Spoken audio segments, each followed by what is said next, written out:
আগে ভোট দিতে বলেন না তাদেরকে, আমরা ক্ষমতায় যাই তাহলে তো আমরা ক্ষমতা জোড়া দেখাচ্ছি না, তো আমরা ক্ষমতা আরা আছে, তো ক্ষমতা জোর তারা দেখিয়ে আমাদের শপথটাকে বিলম্বিত করছেন। আমরা তো ক্ষমতা দেখাবো করতে, আমরা ক্ষমতায় আসি নাকি? যে কোনো কর্মসূচিতে ফাইনাল মানে পজিশনে যাওয়া যায় না, সেটা শুরু করতে হয় ভিন্ন ধারা থেকে। আন্দোলন এবং সংগ্রামের কিছু ধারা থাকে, কিছু নিয়ম থাকে, কিছু নর্মস থাকে, আমরা সেটাই ফলো করছি।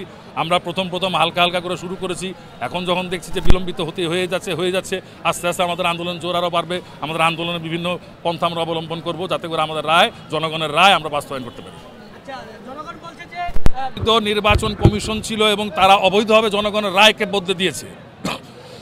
আপনারা খেয়াল করলে দেখবেন যে যেই সমস্ত অবৈধ নির্বাচনগুলো বিগত সরকার জনগণের উপরে চাপিয়ে দিয়েছিল, সেগুলো থেকে আমরা সরে এসেছি এবং জনগণের রায়কে প্রতিষ্ঠিত করার জন্য কখনো কখনো আমরা চ্যালেঞ্জিং ভূমিকা অবতীর্ণ হয়েছি।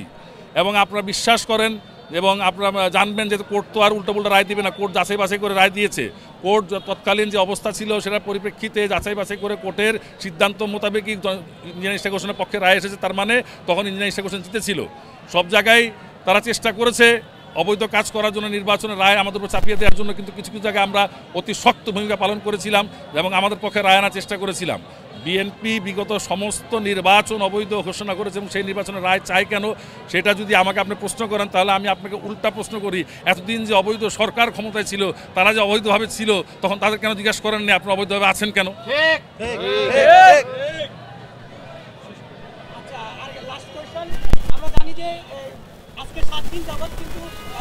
17 বছর দুর্ভোগের মধ্যে থেকে 17 বছর পর 5ই আগস্ট 2024 সালে আমরা স্বৈরাচারের পতন ঘটিয়েছি। দুর্ভোগ কিছুটা সহ্য করতে হয় ভালো কিছু পাওয়ার জন্য, সেরকম টুকটাক দুর্ভোগ হয়তো আমরা এখন পাচ্ছি, কিন্তু ভবিষ্যতে আমাদের ভালোর জন্য আমাদের এই স্যাক্রিফাইসটা করতেই হবে। দেখেন, দীর্ঘ 17 বছর স্বৈরাচার বিরোধী আন্দোলনে আমাদের একটাই দাবি ছিল যে জনগণের রায়ের প্রতিফলন ঘটানো। কিন্তু আমরা প্রতিবারই লক্ষ্য করেছি বিগত স্বৈরাচার সরকারের আমলে তার আজ্ঞাবহ নির্বাচন কমিশন জনগণের রায়কে বারবার চুরি করেছে, বদলে দিয়ে তাদের পছন্দ মতো ব্যক্তিকে নির্বাচিত ঘোষণা করেছে, জনগণের রায়কে উপেক্ষিত করে বা লাথি মেরে।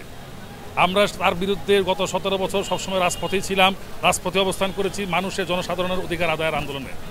আমরা এখনও রাজপথে আছি যতক্ষণ পর্যন্ত আমাদের সেই ভোটের অধিকার, আমাদের সেই ন্যায্য পাওনা, আমাদের যে সঠিক রায় আমাদের পক্ষে ছিল, সেই সমস্ত রায় বাস্তবায়ন না হওয়া পর্যন্ত আমরা এটা নতুন আজকে রাজপথে নাই। আমরা এর আগের থেকে 17 বছর আমরা রাজপথে ছিলাম, এখন রাজপথে আছি আমাদের জনগণের, বাংলাদেশের জনগণের ন্যায্য অধিকার প্রতিষ্ঠার জন্য, তাদের ভোটের অধিকার, ভাতের অধিকার, সমস্ত অধিকার প্রতিষ্ঠা করার জন্য। তেমনই একটি অধিকার আপনারা জানেন যে বিগত মেয়র নির্বাচনের সময় ঢাকা দক্ষিণ সিটি কর্পোরেশনের নগরবাসীরা সকলে স্বতঃস্ফূর্তভাবে আমাদের ইঞ্জিনিয়ারিং ইশরাক হোসেনকে ভোট দিয়েছিল, কিন্তু তৎকালীন আজ্ঞাবহ নির্বাচন কমিশন সেই রায়কে বদলে দিয়ে তাদের পছন্দ মতো তাদের পরিবারের একজন সদস্যকে লুটারা হিসাবে বসিয়ে দিয়েছিল নগর ভবনে, যে ঢাকা দক্ষিণ নগরবাসীর ভাগ্য লুট করেছে, তাদের সমস্ত অধিকার লুট করেছে। আমরা তার বিরুদ্ধে সবসময় রাজপথে ছিলাম।